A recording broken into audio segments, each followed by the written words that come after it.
Hi, everybody. My name is Jason. I'm Caden. I'm Jaden. I'm Eli. And we are the Yahoo and the Torah channel. We thank you guys very, very much for hanging out with us. Our family is your family, and we love you guys very, very much. Eli thought we were going to do this. Maybe we should start like this. Hi, everybody. My family calls me Chuck. I'm Ralph. No. I don't remember. I don't remember the second. You're Lurch. Oh, okay. And you. I don't know what's the next one. Hurley. Hurley, but you can call him Hurl. And we are sick. We were very, very sick yesterday, and we had a first time in years that we were unable to actually function enough that we could put out a morning segment like this. And so, for those of you who missed us, that's where we were.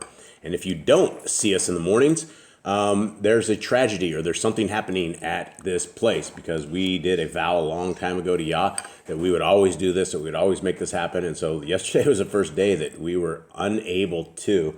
And had we completed this vow, I don't know if we would have ever, I don't know so much we could have even got through it. So, how you guys doing? Good. How's your chest, Eli? Feels really tight. Really tight. Jade, how you doing? I'm fine. Headache?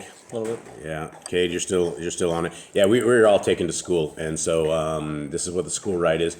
Everybody except Mom. Mom is the only one who so far has evaded this. And what's crazy is we live isolated out in the middle of a jungle, and we do not see people, and so we do not ever. We don't get around people, and so we're very, very rarely ever sick.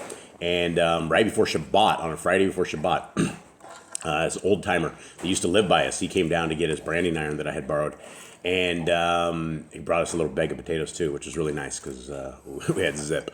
And so Cade shook his hand, Eli shook his hand, and basically 2 days after that, Cade went through Shabbat. The next day he was super, super sick. It took 2 days, and then yesterday morning, 2 in the morning, 2 in the morning, Eli was throwing up out the window, Jade was throwing up out the window around 4, and I was just giving it a good old chuck there, and it's rough, and so we're still a little bit under the weather, but we're far better than what we were, and so thank you guys very much. There was a couple of you guys that checked on us. We really appreciate that. We love you guys very, very much. Okay, so we are in the books of Aḍam and Eve, or Aḍam and Ḥawwah, as it is. Excuse me, and here we are. There's Mr. Cole messaging on Telegram right here. Okay, and so here we are right here, and I always forget to mark Telegram off, and so here we are. We'll probably end up with a bunch of stuff here. My apologies. Okay, so here we are. We're in chapter 3 of this, and this is called Concerning the Promises of the Great 5 days and a half. Everyone ready? Mm-hmm. Yep. Okay. Elohim said to Aḍam, I have ordained on this earth days and years, and thou and thy seed shall dwell and walk in it, until the days and years are fulfilled, when I shall send the word that created thee, and against which thou hast transgressed, the word that made thee come out of the garden, and that raised thee when thou wast fallen. Yea, the word that will again save thee, when the 5 days and a half are fulfilled. But when Aḍam heard these words from Elohim, and the great 5 days and a half, he did not understand the meaning of them. For Aḍam was thinking that there would be but 5 days and a half for him to the end of the world. And Aḍam wept and prayed Elohim to explain it to him. Then Elohim, in his mercy for Aḍam, who was made after his own image and similitude, explained to him that these were 5,500 years, and how one would come and save him and his seed.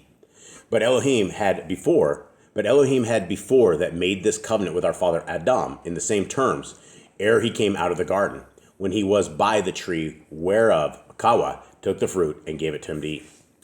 Insomuch as when our father Aḍam came out of the garden, he passed by that tree, and saw how Elohim had changed the appearance of it into another form, and how it withered. Okay, we get a little stuff out of this. It talks about Messiah coming down and saving his people, and it's about 5,500 years. So we can tell from Aḍam to this time it was 5,500 years. Yeah, and I mean we're essentially, I mean there was we have 6,000. We know of 6,000 years. We know that there's going to be a millennial reign of 1,000 years, and so we are close to these times. We are very, very, very close to these times, and so this is something interesting that we should all probably take note of as well.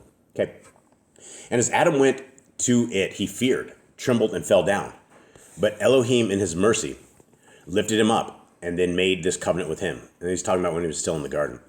And again, when Aḍam was by the gate of the garden and saw the cherub with a sword of flashing fire in his hand, and the cherub grew angry and frowned at him, both Aḍam and Ḥawwah became afraid of him and thought he meant to put them to death. So they fell on their faces and trembled with fear. But he had pity on them and showed them mercy. And turning from them, went up to the Shamayim and prayed unto Yahuwah and said, Yahuwah, thou didst send me to watch the gate of the garden with a sword of fire. But when thy servants, Aḍam and Ḥawwah, saw me, they fell on their faces as were dead, and were as dead. O my Yahuwah, what shall we do to thy servants? Then Elohim had pity on them, and showed them mercy, and sent his angels to keep the garden. And the word of Yahuwah came unto Aḍam and Ḥawwah, and raised them up. And Yahuwah said to Aḍam, I told thee, at the end of 5 days and a half I will send my word, and save thee. Strengthen thy heart, therefore, and abide in the cave of treasures, of which I have before spoken to thee. And when Aḍam heard this word from Elohim, he was comforted with that which Elohim had told him, for he had told him how he would save him. Okay, thoughts as I go to the next chapter? We have like from the very beginning. There's always the prophecy of Yehoshua. Yehoshua was always there. We always had like salvation from the very beginning, even though they were sinning and they deserved punishment. Right? There was always like Yehoshua was always merciful enough to say, "Hey, I'm gonna save you guys. Don't worry about it." Yeah. All right. This is the second chapter, the second and last. We'll only be doing 2 on these. And here we go. But Aḍam and Ḥawwah wept for having come out of the garden, their first abode. And indeed, when Aḍam looked at his flesh that it was altered, he wept bitterly, he and Ḥawwah, over what they had done. And they walked and went greatly down into the cave of treasures.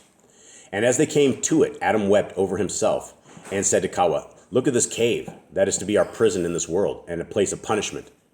What is it compared with the garden? What is its narrowness compared with the space of the other? What is this rock by the side of those groves? What is the gloom of this cavern compared with the light of the garden?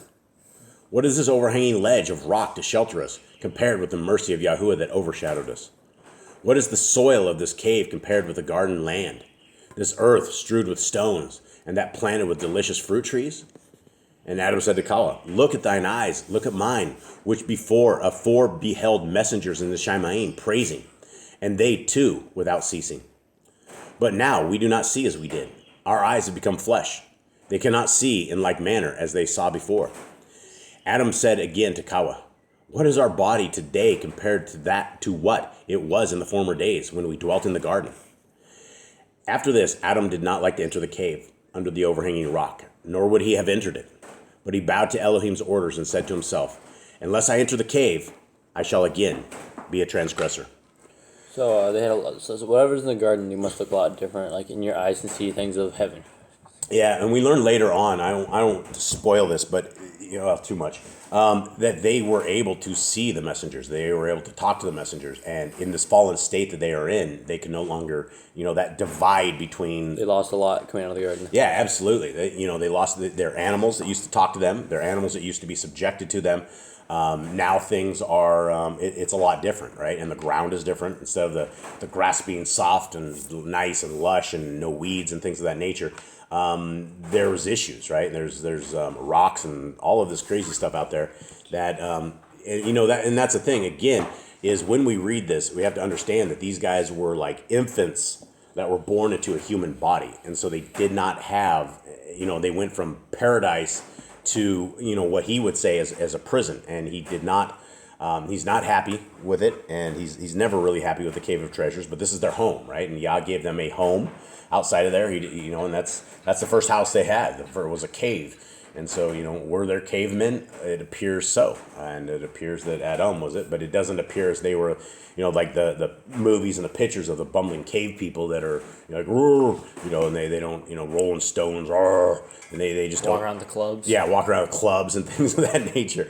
That's not what they were, and so there looks like there were cave folks out there. So, all right, guys, these will keep these short and sweet, and we will just keep on rolling, and hopefully we don't keep on chucking, and we will see you guys another day. We love you guys very, very much. We hope that you guys have a wonderful day and a wonderful rest of this week. All right, shalom. All right, shalom.